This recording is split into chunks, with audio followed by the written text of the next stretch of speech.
All right, let's get our Facebook friends in here before it's officially time to go. And hopefully those ones work. Give it a second to breathe. They look okay. Make sure the heat's off. All right. And we're live. Welcome in. Welcome in. It is. The heat is on. The heat is it's cold here, but the heat is on. Wednesday night, Mile High Insiders for breakfast. I am Nick Kendell and joined by, as always, not on Wednesday nights, but always in some way, I guess, Scott Kennedy. Scott, thank you for filling in for Luke today. How you doing? I feel like I just saw you.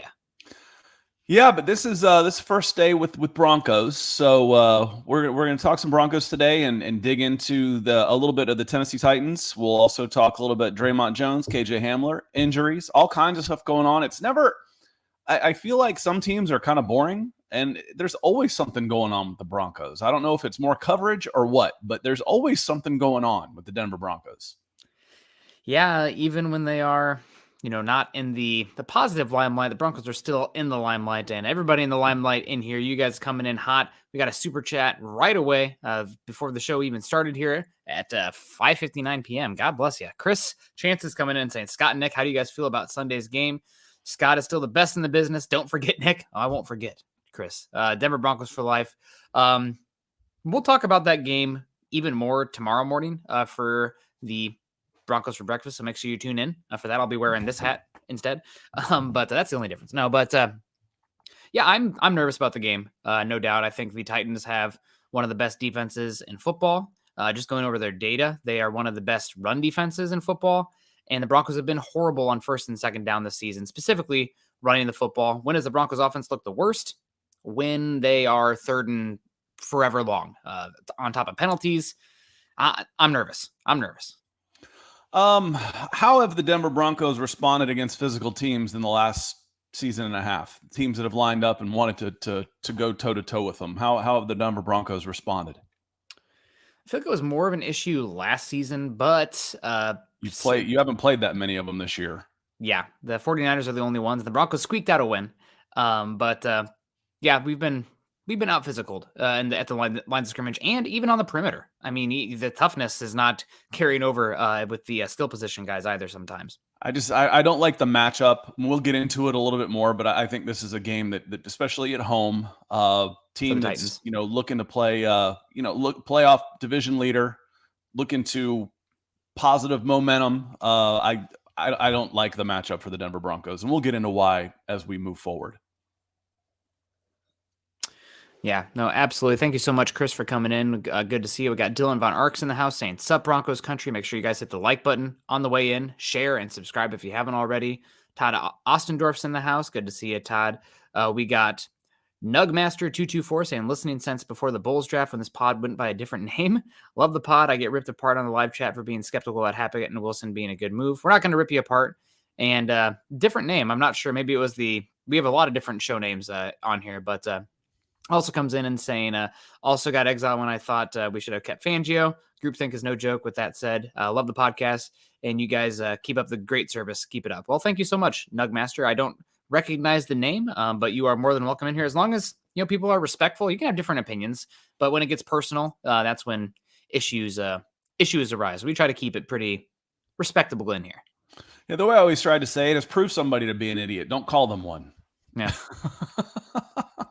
Yeah, and a lot of times if you give them enough rope, they will take that themselves. Kevin Gray coming in, "Evening Broncos country, Nick and Scott. I think in the middle of the line should be better. It'll have to be beat the Titans." Listen, folks, the Broncos' interior offensive line might be better going forward. There's a chance it looks the worst it has all season this week because number 98 on the Titans is a demigod player. He is incredible. Jeffrey Simmons, going to be probably one of the highest paid defensive players in football here before too long. He's on the 4th year of his contract. He's one pick before Noah Fant, and he is incredible. I mean, the Broncos, I guess you kind of already did see it this season. Quinnen Williams dominated at the point of attack in that Jets game, but Jeffrey Simmons is even a different physical presence than Quinnen Williams. Quinnen Williams is a little more slippery, agile, where Simmons is just probably one of the strongest players in the entire NFL. So could be a rough one for the interior offensive line. The good news is he's a little by himself in the middle of that line. Watching them play, he is having to cover a lot for, I'm not sure how to pronounce his first name, Tart is best served as a 3-4 nose guard that doesn't have to go more than 2 or 3 yards in any direction. He is immobile. And I was watching him play as I don't even want to say chasing, moving in the same direction as Patrick Mahomes, and he kind of just stops, just kind of walks off as he's following him. And as the play ends, he just keeps right on going. He's like, no, man, I ran past the hash marks. I need a break. So he can be worn down. They need a running partner for him inside. Yeah. Absolutely. And I see Phil McLaughlin coming in over on Facebook with the angry react again. Now it's a bit. I appreciate it, Phil. Good to see you. We got Paul in the house. Hello, Nick and Scott. Good to see you. Mike Woodward saying Fangio host the Niners after the game show here in the Bay Area. Sounds like he's going to take a gig with the Niners. Wouldn't be shocked if he did. He's going to get a chance to do that. Also, it sounds like I would be shocked if D'Amico Ryans, the defensive coordinator for the 49ers, is not a head coach at this point next season. So there might be an opening there for the defensive coordinator spot. Good Alabama guy. D'Amico I think he was playing there in like the dark ages before Nick Saban was there, and he was really good. Him and Patrick Willis were in the SEC at the same time. Yep. And there's a little bit of back and forth between, everybody named D'Amico Ryans. I named Patrick Willis as SEC player, the defensive player of the year. He was playing. He had a club. He had his broken arm taped up and play like that. So I went with Willis, but D'Amico Ryans has been a good player, good pro, good coach, smart. Yes. So Fangio may come in and spell him. Yeah. Wouldn't be shocking at all. D'Amico deserves a shout out. I mean, that 49ers defense is playing good football despite the injuries. Kathy Lund, hi, good to see you. Michaela also in here saying, hey guys, I'm slacking on the live shows, but I'm always listening. Is that a threat? Are you intimidating us? No, it's good to have you in here, Michaela. Jeff Noyes, hello, Nick, Scott, Dylan, all Broncos country. Good to see you. And our guy Patrick in the house. Patrick sent me the most gracious care package reinforcements of coffee that I can't even comprehend. So Patrick, I showed all my friends this weekend, like, oh my God, dude, this is incredible. So thank you so much. Shout out to Lion Coffee out there in Hawaii, and trying to pressure my wife to get out there sometime this winter, because it's kind of dreadful in Seattle in the gray months. So it'd be nice to get out to Hawaii. But thank you, Scott. I meant to email you back too, but I was waiting for you to be on a show to give you the live thank you, because it was ridiculous how much coffee you sent. It's amazing. Greg Smith, good evening, Broncos country. Good to see you. We also got Phil coming in. Angry React Phil, we love you. Saying, good evening, Nick and Deacon Scott. I think the theme for this next game will be run, Russ, run. Go Broncos, hashtag MHH for life. So this is obviously the Broncos. We're going to get into the injuries coming out here. Good news, though, for Broncos country. Russ is probably as healthy as he's been in a bit since that Raiders game when he suffered the lat injury, had a hamstring injury against the Chargers there. It's happening against all the division opponents. Better watch for that. But had time to work on it. Went to Cabo for a bit. I know some people gave him a hard time for that. It's the bye week. I don't know. But Russ should be healthier than he's been in a bit. That might be a good thing for the Broncos. That might be just enough to keep him in the game. And if you're, down to one possession with the last 10 minutes to go, anything can happen. Yeah, I don't know how much on 60, almost 70 pass dropbacks, the Titans don't send a ton of pressure. No, I think it was 2. Yeah, they're I think they sacked him, 4 times on close to 70 dropbacks. They hit him 9 times. So, they're going to, if they're doing that with Patrick Mahomes, do you think they're going to send a ton of pressure after the Broncos passing game, or just like, go ahead and see if you can beat us? We're not going to get crazy. Go ahead and dare you to beat us. We're going to make sure you don't run the ball. We'll rush our 4. We'll keep you hemmed in, and if you can make the plays, we'll adjust. So I think the passing game is going to the quick passing game, and I think you said earlier, Nick, and now that I've watched the game, I see where you're coming with this. The man beater that you were talking about as we get into the matchup. I don't think Russ is going to run a ton. I don't think he's going to get the opportunity. Yeah, I think they're going to be very contain based. Their defensive line is massive. The Broncos' edge rushers are in that 240, 6'3" kind of range, where the Titans are living in the opposite end of the spectrum, where their edge rushers are essentially defensive linemen. And Bud Dupree also extremely physical player for them. So they kind of built their defense a little differently. But it will be interesting to see how this goes. If it's run, Russ, run, that means a bad thing for the offensive line, in my opinion. We got Keone coming in. Oh, Garth Knight first. Sorry, you can click. Yeah, I'll hit Garth real quick. Gentlemen, I think I've proven myself to be an idiot. That's okay. We're all idiots. I'm lead idiot. So, but I want your opinions on taking the Titans money line as a win-win. I can't bear a Bronco loss because to me this game is a must-win. I call that hedging. You know, you ask yourself, what would I pay? What can I afford to pay? What would I pay to have a Broncos win? Whatever that answer is, put it down. That's what I would buy. I'm going to buy this win. Okay, I lost $150. Broncos won. I paid for it. I'm happy. You start getting to like $1,000, you know, whatever. You might be a multimillionaire, and I'll drop 10,000 to win. I don't care. It's play money. You know, $50, $10, whatever you would pay. Ask yourself, what would I pay for a Broncos win? Bet that. Bet that on the Titans. Because if you lose it, you're still happy. And at least if you lose the game, you're getting paid. You're getting a solve for it. So that's how you hedge. If you go with the spread, there's ways though where you can double up. I always get it mixed up, but it's like if I bet against the Broncos and they are favored and they don't cover, they win the game and I get paid.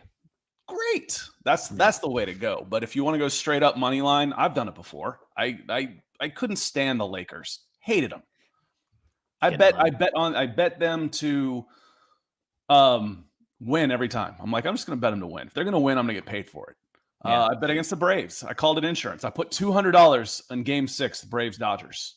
I put $200 in. Best $200 I ever spent last year. Best $200 I ever spent. So yeah, go for it, Garth. And I think at Sports Illustrated Money Book there, they had the line at 1.5. I'd probably be taking the Titans with 1.5. Yeah, sisportsbook.com, 1.5. That's pretty shocking to me. Keone coming in, talking about Hawaii a little bit ago. Aloha, guys. Thanks for everything you do. God bless. Hashtag Denver Broncos for life. Hashtag Let's Ride. Good to see you. Again, shout out to Patrick for the coffee. Joe Brewer coming in, kind of giving us the... Oh, he's talking about the other Simmons, saying coming in saying if Simmons is one of the strongest in the NFL on defensive line, good thing Cush isn't at center then. Yeah, he's it might be a good thing. We'll see how it works out. It was a very small sample size. The offense did look better with Glasgow taking over the center spot. But you know me, I said it from the beginning. I want to have the larger sample size now to kind of eat it up, understand what it looks like. And Glasgow looked better, but just, what was it, 2 quarters? 2 quarters and like 5 minutes? And I know who to prepare against as a defense. As a defense, I know, okay, he lacks mobility. How do I attack that? You know, you can make adjustments on the fly.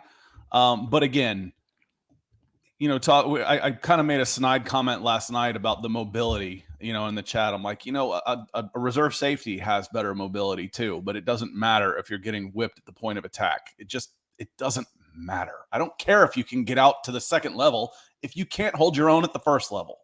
So again, that's where it will. Yeah, you're not going to be out there getting second level blocks as well. But so what? You know, again, you're getting whipped at the first level, which is 9 out of 10 plays. So in all passing plays. So it will help. I think it'll be better. How much better? We'll see. Yeah, true. David McElrath coming in, a longtime friend, met on Facebook way before I joined Mile High Huddle. So good to see you, David. Saying good evening, Broncos country, Nick and Scott. Hashtag Broncos for life. Hashtag MHH for life. Good to see you, David. Hope you're doing well. We also got Mike Bat coming in, keeping it short today, saying, did you guys know that Aaron Rodgers has lost 5 games in a row? Yeah, I'm really enjoying the Packers' demise. Don't let my sister or my brother-in-law hear that because they're Packer fans. I grew up with a lot of Packer fans in East Iowa. But I'm ready for some new blood in the NFC North. And also, Aaron Rodgers is starting to be a little bit annoying this offseason, taking a little bit of heat now off Russell Wilson for how bad the Packers have been. I'm here for it. I do not weep for Aaron Rodgers. There were 2 teams, one in the AFC and one in the NFC, that I was very, very skeptical about all the hype. One of them is living up to that hype. Nick, do you remember, if we go back? The Dolphins. Yep. And in the NFC, it was the Packers. It was the Packers. You know, I'm like, how you can't just rely on, I'm going to strip this team down and Aaron Rodgers is going to have to do everything. it's worked for most of his career. But again, he hasn't been by himself, not to this extent, where he just doesn't have much help. Okay, they've got a great defense. That's fine, but it's not good enough on offense. What is good enough is Gary Leeds Palmer coming in that burnt orange. I wore burnt orange and navy blue just for you tonight, GLP. He says, hey, Nick and Scott, thanks for sharing with us, fans. Love Broncos country. Go Broncos. The Broncos. Gary, thanks for coming in, man. Appreciate everything you do for the show. Hope things are well for you. Yeah, absolutely. It's good to see you, Gary. We appreciate you coming in via YouTube. I know Facebook's been kind of having some issues with you, but we really do appreciate you. And let's get into this a little bit. Unfortunately, some Broncos news today. Let's first start with the injury report here. 2 players showing up for the Broncos on the injury report on Wednesday, which is always, I love Wednesdays because I get to do the show with Luke and hang out with you guys and everything like that. But that's when the injury report first comes out. And it's just been a real bummer covering the Broncos this season with the injuries coming out of the injury report. But Justin Simmons comes out on the injury report today with a knee injury. He's held out of practice. So that's major red flag number 1. Caden Stern's already on the injured reserve list. You're out there with Kareem Jackson, who's looked 3 steps slower this season, unfortunately. And PJ Locke's been okay, but he's not really the most physical presence at the safety position, which you're going to need this week with Derrick Henry. So a little bit concerned about that. The other injury that popped up today that was new, unfortunately, and he was limited in practice, so it's not held out. But KJ Hamler, hamstring. God, I'm grimacing even thinking about it because that plagued him. He almost lost his entire rookie season with a hamstring issue. He suffered it, I think, training for the combine, and now it's there again. So KJ Hamler, hamstring, limited, not held out. The final injury report here, our news, I guess 2. Baron Browning's day-to-day was held out today. There's a chance he goes this week against the Titans. It would be great if we could have him. Randy Gregory is considered day-to-day as well, but far less likely to play this week than Baron Browning. They're still talking as we're trying to get him ready, not as in, yeah, he's close. The reading between the lines does not sound good on Tom Compton or Randy Gregory as far as Tom being Compton ready to play. Now, Nick, I heard you mention Kareem Jackson. How would you assess his play on the year? If you were to say, yeah, Kareem Jackson has been X. How's he been this year? League average. Just kind of a body back there. He's come down, done some big hits. He had a good game, I think, against the 49ers, but seems like a pretty replaceable player for the Broncos right now. And it's been unfortunate we have not had the ability to have Justin Simmons and Caden Stearns healthy at the same time, because I'd be curious what that duo would look like starting with Kareem Jackson being that first safety off the bench. So the other news to come out today, and I quote Nathaniel Hackett, we named Kareem Jackson as our full-time defensive captain. He's a guy that has played a lot of games, been around the league for a long time. Personally, I have so much respect for him. Our team does. He's one of the leaders of our team. He'll be our full-time captain for the defense moving forward. We talk about accountability, Nick. What kind of message do you think this sends to the rest of the team when a guy who has probably been underperforming, does it matter? Or is it more about, the straight leadership on there? And he's got the respect of his teammates. Respect kind of goes with your level of play. As your play starts to dip, the respect level starts to dip. And he hasn't been playing that great this year. It seemed like kind of a little bit of a strange move for me, Nick. It makes sense from an intensity perspective, and the void by Bradley Chubb. Now he's not, you can just follow the money there on the contract. He's not an elite player. He's not getting paid like an elite player, but Kareem Jackson's been in this league for a long time, and he is an intense son of a gun. Like, one of the reasons I like him, I pine for him, is like, we said last year that this team quit on Vic Fangio. They were mailing it in, running out the ground ball, whatever cliche you want to use. But I never doubted Kareem Jackson's effort. I never doubted that he wanted to be out there and win the game. He was sacrificing his body basically on every play. It's like, dude, you can't last like this. So I'm okay with it. It's just, when we start talking about, replaceable players, all the adjectives you just used about him was step slow, replaceable, was hoping it was going to be somebody else, team captain. Out of the 4 things I just said, which one doesn't fit? So it's a little bit odd for me. Yeah, I think it's probably more to do with the dynamics in the locker room and in the defensive team meetings and whatnot. Because I think he does have the ear of, Patrick Surtain, Justin Simmons. Those are guys that probably point to him as much as anybody. So if your best players are pointing to him as a leader, then it's fine, even if he has taken a step, gotten a step slower. Like JJ Watt's not really a great player anymore, but I have no issue with him. Granted, Kareem Jackson's not JJ Watt, but even if you do slow down a bit, there is something to be said about the type of person and the dynamics in the locker room and in the meeting. So we'll see how it plays. I mean, the Broncos are going to need him to make some big plays this week. So hopefully he has a big game. We got Chastity coming in here saying if the coaches do their jobs, they can limit Simmons' damage. Talking again, Jeffrey Simmons, not Justin Simmons. Almost wish they were on the same team because they have to figure out how to fit Jay Simmons on the jersey. Maybe they have the whole Jeffrey Simmons on there. But I said I saw the Chiefs get a bit extra and double him and then added a third when they dropped him. Then the scuffle ensued. Yeah, Jeffrey Simmons is a monster. He's incredible. And that was against the Chiefs' interior offensive line that has – is Joe Thuney back? I don't even remember if he was playing or not. He did get I don't know. I think World War II is coming over my head here, so I'm going to mute my phone. I'm going to mute this real quick. My whole house is shaking from the helicopter going over my house. Well, anyway, Joe Thuney's left guard for the Chiefs. I think he was back. Creed Humphrey might be one of the best centers in football. And then you got Trey Smith, who just got abused by Jeffrey Simmons in this game. It was bad. So the Broncos got to figure out ways to limit him as they can. The issue is he just kind of makes it so like what's the Broncos' most used run game, run design so far this season? I don't know. Duck? Inside zone.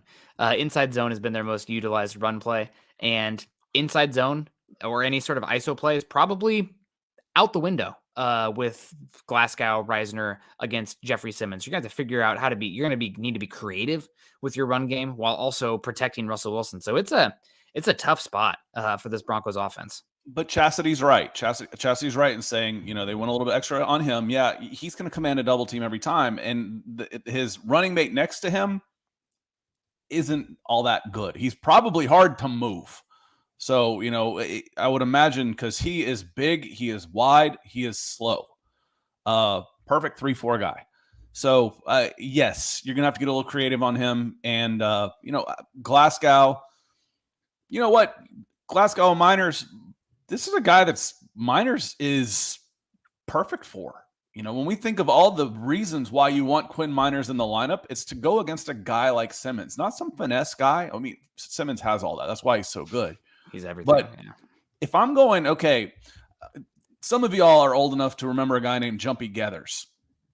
He had a move. It was called the forklift. There's freaks across the NFL. I mean, without a doubt. But then there's still some of these guys that are a different level of just unbelievable. Some of these strongman competitions, the stuff that the human being can do. He would take 300-pound guys and forklift them. He'd get underneath them and lift them straight up in the air and toss them back. That's the way you describe Jeffrey Simmons. He sounds like a Jumpy Gathers with athleticism, with even more athleticism. Quinn Miners, he's built for that. He's built to take somebody like that on. Reisner, forget it. Forget it. If he's lined up over there, it's a double team every time. If he's lined up on the right side, it's a double team every time. The Broncos' left side, every time. Yeah.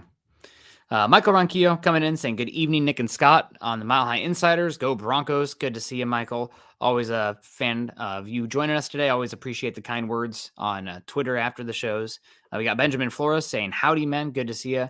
I also saw our guy Lawrence saying he gets paid tomorrow. There it is. What's up, guys? Waiting for the payday tomorrow. Well, I get that. It's all good. No worries there. You're always super supportive of the show, and we appreciate that. Circling back to the injuries here, which of these guys do you think the Broncos need the most to play on Sunday? So you have Baron Browning, Kareem Jackson, and Justin Simmons. Oh man, that's a good question. Kareem Jackson, Justin Simmons is the least for me. Even though you're Browning, you're without Simmons and who? KJ Hamler.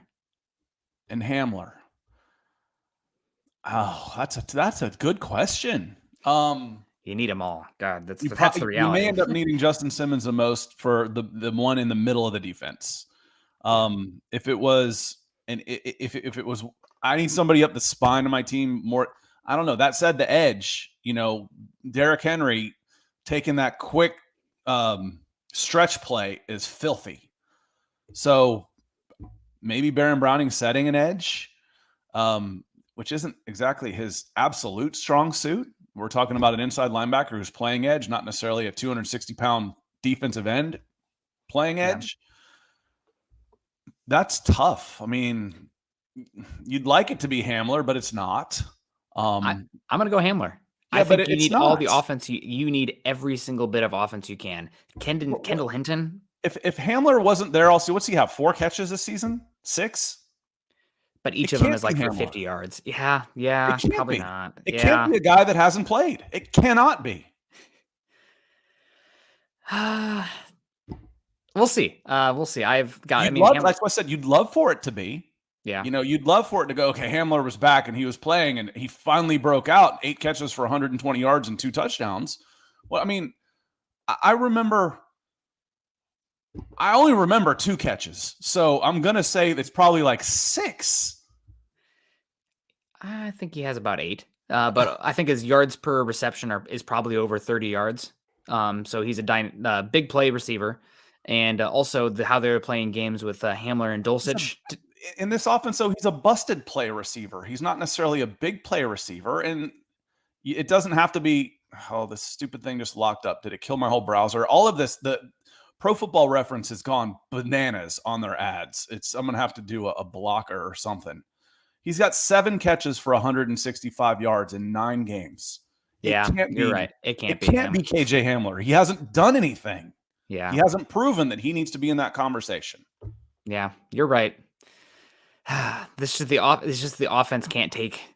Even losing that, it feels like they can't take. I know exactly what you mean. The skill set that he brings and his ability to do this, but he hasn't done it. It's all hopes and dreams at this point. You know what you're getting from Justin Simmons. You know what you got from Baron Browning. We've seen it. I know what I'm getting from KJ Hamler right now, and it's a frustrated wide receiver who's not getting targeted. That's what we're getting. And that's the other thing too. KJ Hamler, going back and watching the games, he's been open a lot. I don't think a lot of his lack of production is more to the distributor than the receiver. Right. But we'll leave that one. Which is another reason why you can't take KJ. I mean, KJ Hamler looks healthy. I would love for the answer to be KJ Hamler. I'd love for it to be. Yeah. Well, unfortunate. You kind of talked me off that one.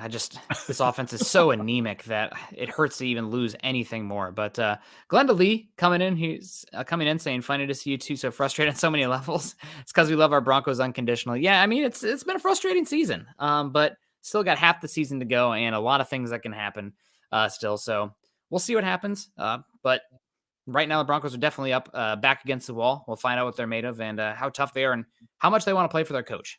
That's another one as well. And talking about wanting to play for the Broncos. First, we got Glenn Hare coming in saying, evening, guys. I'm transitioning you on this one. Perfect. What's with the Dre'Mont Jones news? He probably should have gotten the team captain nomination. They typically go with veteran players for those kind of things. And they didn't give it to Patrick Surtain, right? So what's Dre'Mont in year 4, though? Year 4, but even more veteran than that, or somebody who's gotten that big contract. So I would not be shocked at all if Dre'Mont gets it next season or whenever. But Dre'Mont Jones, Scott, do you want me to pull up that sound clip or do you have it? I'm not sure if I can play it on here. Is the problem. I can't share it through this. It would just be through my speakers. Well, let me try real quick. Okay. So while I'm working on this, you give me a little heads up. What's up with Dre'Mont Jones? So Dre'Mont Jones was being interviewed and basically said, it is a little shocking. That's the business. We know it is. When a guy like Chubb goes, it means anybody can go. He finished it, do you want to be here? He says, I'm here now. Anybody else, and I'd read a little bit more into this, that's Dre'Mont Jones. I mean, he's who does Batista play in the Avengers? He's very literal. Yes. Batista. It's almost like autistic. Yeah. I pulled up. I was watching earlier. Said, did you have trouble getting after Russell Wilson? No. How come? Because I'm good at football. It's just he's very, very dry. He's very, very direct. Very, very literal. Drax. Thank you. Drax. There it is. Thank you so much. And let me know if this works for you guys on a play. This is from Andrew Mason, friend of mine, friend of the show, and let's hear if you can hear it. Could the dominoes, the way they fall, that could potentially affect you and the fact that you're in a contract year, all that. I don't know. Maybe. I mean, it happened. You lose a player like that. I mean, the money's gonna open up. But money is gonna open up. You lose anybody on the contract. So I mean, it is what it is with that. George called you a core player, and somebody that they want to be around here a long time. Did you get that sense? Before he said that, did you feel like that? And how do you view your standing with the franchise going forward? I view my standing with the franchise as this is Dre going to year 4. That's all I can say. Do you want to stay here? Do you want to be here long term and be a part of this? I'm here right now. Could the dominoes, the way they fall, that could. Now, do you want to be here? I'm here right now. That's Dre'Mont. I mean, you can read into it, but one of the reasons why he's not a captain is because he is that guy. He would strike me as kind of a lone wolf on a team, who cracks everybody up but isn't really close with anybody. Friendly, but not friends. Just very, very direct, very literal, very dry. I wouldn't read too much into that. You give the man a good contract, he's likely to sign it. And my understanding with Dre'Mont Jones is that he is, and God bless him for this, I have no issue with that. He's trying to secure the bag. He wants to get paid as much as he can, and he doesn't care where it is. Doesn't have loyalty to the Broncos, and really, I mean, why would he? All the players, I mean, Von Miller, Bradley Chubb, friends of his, getting traded off. The team's been bad. So show me the money is what it's going to come down to for Dre'Mont Jones. I do think that, maybe he is a little bit somewhat in his feelings about where this team is again, trading off players and heck, could have been me. But I think the Broncos, the fact that Dre'Mont Jones was never even murmured as a rumor makes me think that they do prioritize retaining him and they will work something out. That said, it's something we talked a lot during the trade deadline speculation, Scott. Even though it's $3 million difference, $2 million difference, that interior defensive line tag is cheaper than the edge rusher. And my understanding is it is a tool that the Broncos would have no issue using if they are far apart from Dre'Mont's agent's demands. Not only is it a little cheaper, it's also harder to find an interior lineman that can get pressure on the quarterback than it is an edge. That's the edge's job. That's like saying, I don't know. I was going to use a soccer reference. I don't want to, but I'm just saying it's the edge's job is to get after the quarterback. It's like saying the receiver is, he catches touchdowns. Well, they all catch touchdowns. What they're supposed to do. Some are better than others, and they get paid more than others. But if I've got a running back who's also a spectacular receiver, that's a bonus. His ability is rare. It really is. Most interior linemen, especially we harp on this all the time, especially in a 3-4. If you're playing now, they'll change it up some, but especially in a 3-4, it's an SOB position. Your job is to hold down 2 offensive linemen and let the 4 in the 3-4, your 2 edge guys, 2 inside linebackers, 1 penny front, whatever. Those guys get all the glory. It's an SOB job. And that he's going to knock on the door at double-digit sacks from that is spectacular, and it's going to get him paid. He will get paid for sure. Yeah. Mike Vrabel today talking about Dre'Mont Jones, saying that he's one of the best interior defensive linemen in football right now. I might have even said he's the best or right up there. So really a lot of praise for him. I like to be sounding smart sometimes as I fumble the sentence there, but been big on the Dre'Mont Jones bandwagon here for a number of years and glad to see he's finally getting his flowers because anybody who pops on the All-22 needed some work in the run game. Vic Fangio, said that as well. But as a pass rusher on the interior defensive line, I mean, one of the better ones in the game right now. So he's not Aaron Donald, but that's okay. There's only, as Todd says here, there's only one Aaron Donald. That's true. Garth Knight coming in 50% more than the next guy. Yeah, I mean, he's an alien. He's like $32 million, and the next in defensive lineman is like 20. Yeah, I trying to even explain it, like how far away Aaron Donald's different than anybody else. It's like his own gravitational pull. Yeah, Garth Knight coming in. Appreciate you coming in, Garth. Says Scott and Nick, the chat is hitting hard on number 3's extension. I noticed that, Garth. Yeah. On the extension given Russell Wilson, usually a player will get re-upped with 1 year remaining, which might have been the right path considering the results. Your thoughts? I think it was Jeff had the comment. You don't extend somebody before they play a snap. That's not necessarily true. You don't trade 5 picks for a guy with 1 year left on his contract without already having an extension in the bag. What the Miami Dolphins just did. Yeah. They now it's risky given all that money and stuff, but you're not going to trade all that for a 1 year rental. 2 years on the deal changed things. It changed things for me. It gave you a little bit more of a runway where if it was you can't give all that and get nothing back for it in a year, a 1 year rental, but 2 years made a difference for me. And I was fairly adamant about let's have a little honeymoon period. Let's let that wear off. Let's see what happens. You've got time. If this gets into the last year of the deal, so be it. You've got plenty of money. So you might save on a $250 million deal, you might have paid $275. So what? Across a quarterback's deal, an extra $4 million isn't that much when you're talking $50 million quarterbacks. So what? You know what's expensive? Missing. Missing is expensive.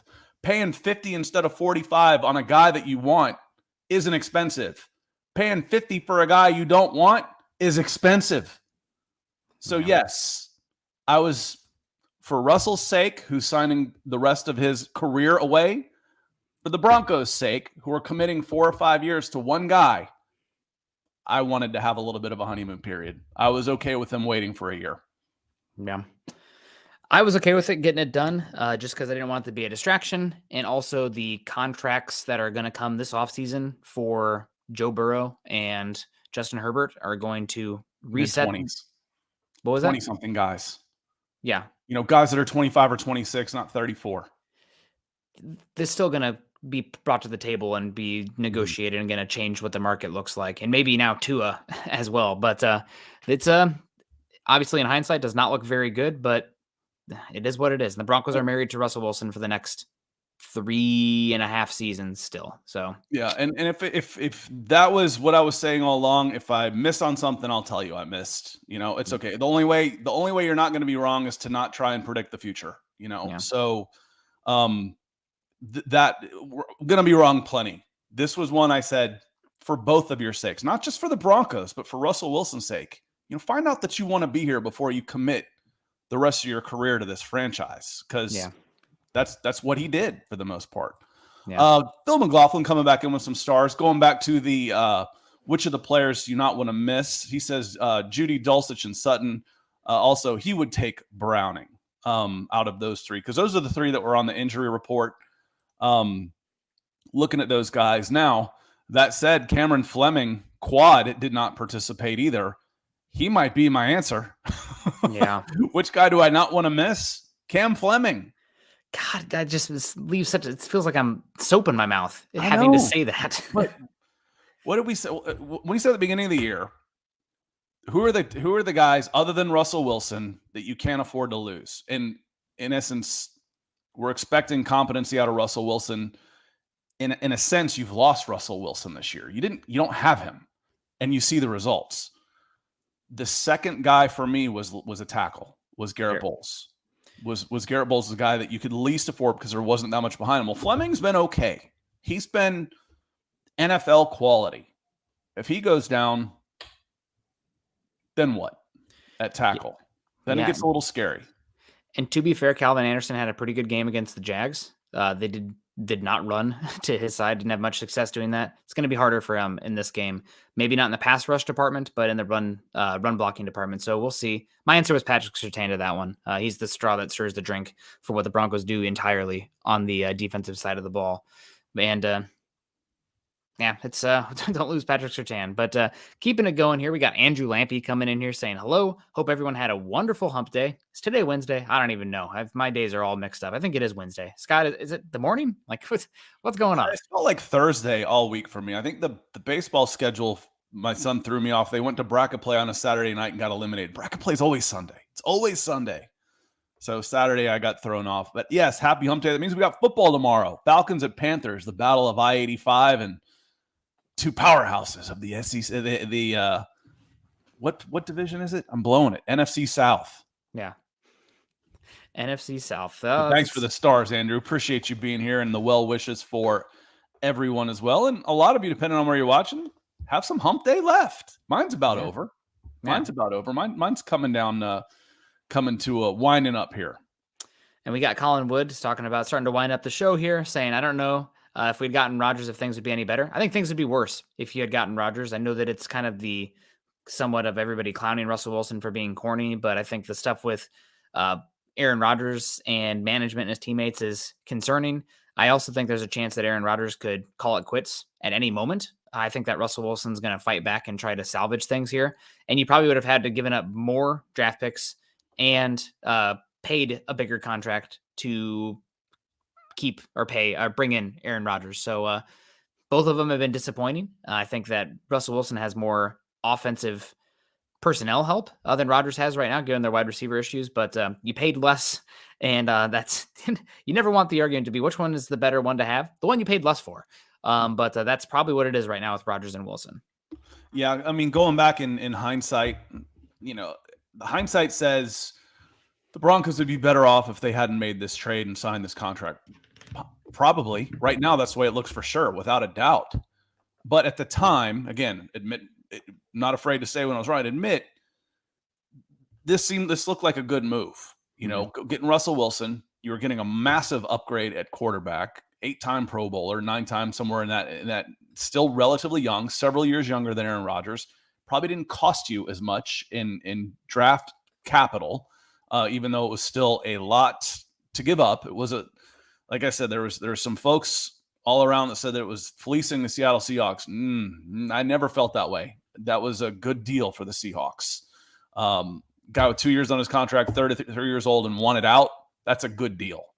But yes, I think trying to regrade back. I still think Aaron Rodgers is a better quarterback than. I mean, he's back-to-back MVPs. Was it? Yeah. He was a better quarterback than Russell Wilson. That's not Still going is. out on a limb. Yeah. But the deal for Denver, I think, was better at the time. I would still say that was the right deal to make at the time. Yeah. 100%. And I saw a comment in here earlier talking about the NFL draft. Somebody said that the Broncos should take offensive tackle and safety and linebacker. We talked about it a bit, Scott, but I mean, God, we're going to be full steam ahead to the content right now in the draft season with the Broncos getting a first round pick. Thank you, 49ers via Miami, or Miami via the 49ers. But right now, I think from what I've gathered, you should be really, really looking into the offensive tackles. It does seem like Broncos really would like an offensive tackle. Probably not enough to trade up into the top 10 to get one or something like that, but seems to be a good tackle class coming up. The one position, though, that I feel like you should not sleep on still is wide receiver. The Broncos, I think George Payton, after the Bradley Chubb interview happened, he talked about we needed to put ourselves in position to get better on offense. And that doesn't mean they're going to take an offensive player for sure. Trading Chubb means that you have an extra $20 million that can be spent on the offense now compared to paying Chubb, et cetera, et cetera. But wide receiver is another position as well that you want to check out.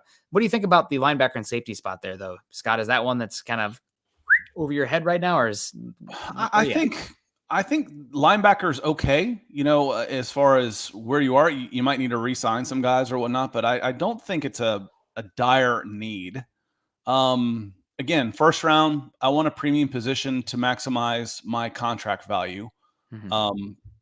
I can get inside linebackers for cheap. I can hit the free agent market and get them for cheap. I can find good ones in the later rounds. Same thing for me with interior linemen. Now, you've heard me harp on interior linemen for 6 weeks now. I know, Scott, enough.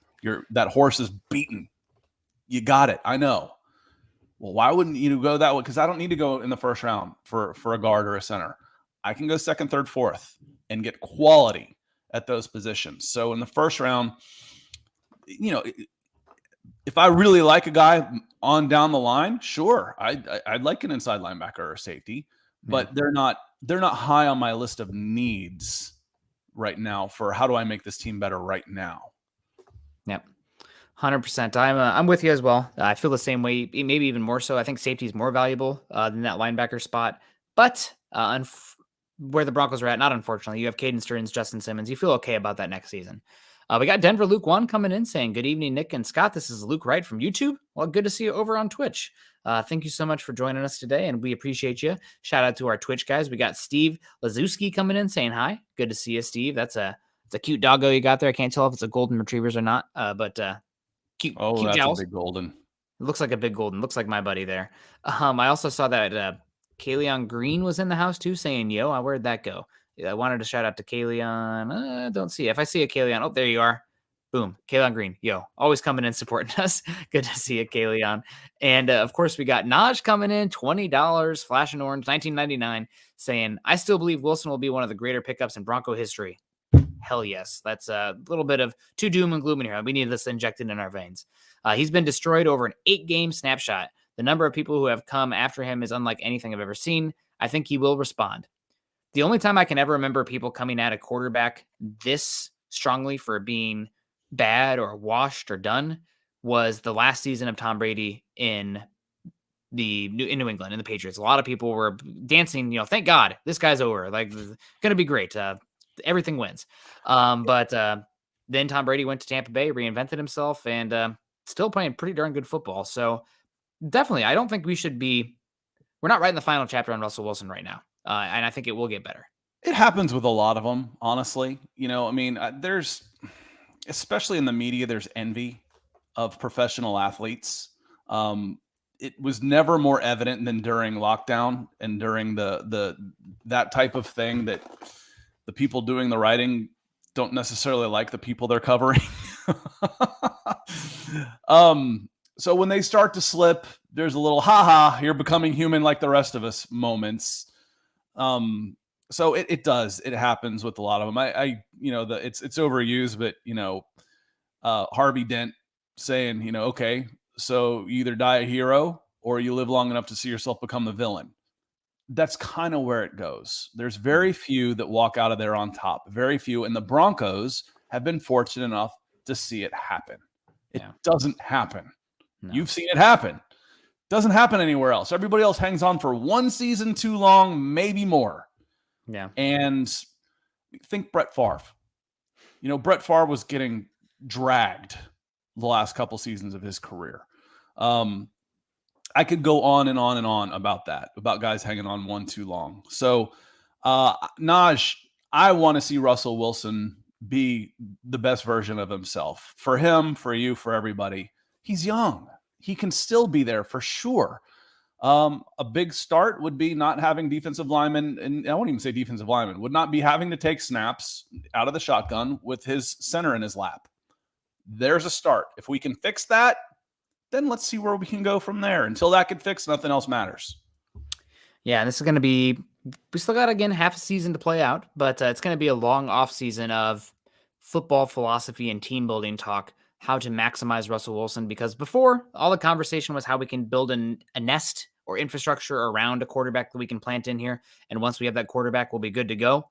Obviously, things kind of fell apart here with this offensive line. Losing Mike Munchak, offensive line took a big step back.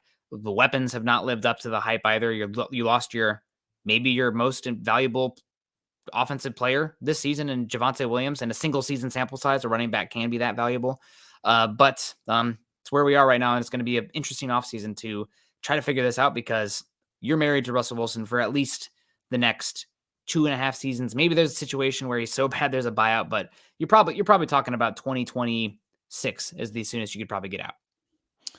Yeah, Todd gets the Drax and Harvey Dent tonight. I was walking around thinking, I'm like, two of my favorite characters. They're everybody's favorite characters. This isn't exactly earth shattering, but like that weren't the main characters. Where I actually get a little sad watching Heath Ledger's Joker. It's like, it was so fantastic, and to know that was it's sad. And then Doc Holliday, of course, just iconic characters that weren't the leads but stole the show. But yeah, Drax and Harvey Dent tonight. We can keep going on movies for sure. We had an entire episode the other night of television shows. Was that Monday with Chad and Zach as they were breaking down The Sopranos? I think so. Great show. Man, we'll get into that. We'll save that a little bit for the off season. But guys, we're going to be back live again tomorrow morning, so I'm going to give Scott a chance to rest his voice here. If you guys are curious about our breakdown of the Titans, we will do that a little bit. But last thing I want to talk about here before we get out, some news on the Titans side of things. Treylon Burks has been activated, the first-round pick from Arkansas. for the Titans. He should be back this week. He's been a little bit erratic in his career to date. Granted, he's a rookie wide receiver, but Treylon Burks should come back and help a Titans offense that is desperate for some playmaking on the boundary. Now, they traded A.J. Brown, who looks like a world beater for the Eagles. Seems like philosophically the Titans are zigging while other teams are zagging as far as the value of the wide receiver and saying, you know what, we can find one and plug him in, still use the first round pick, but not paying him big money. So Treylon Burks, any thoughts on that? Scott, how much did you check out Treylon Burks in the draft process? A little bit, knowing that he was not a pure wide receiver. Oh, we're looking for the next Debo. We're looking for the next Cordell Patterson. He's not quite there yet. When people were talking about him being super freaky. No, he's not. He wasn't. He didn't test that way. Did he come in out of shape or whatnot? But he wasn't. And he fell in the draft because of it. Watching this offense, you look at the box score and it's like, eesh.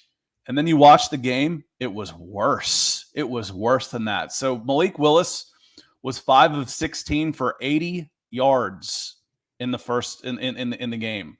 Okay, that's awful. He got 50 yards on his first pass.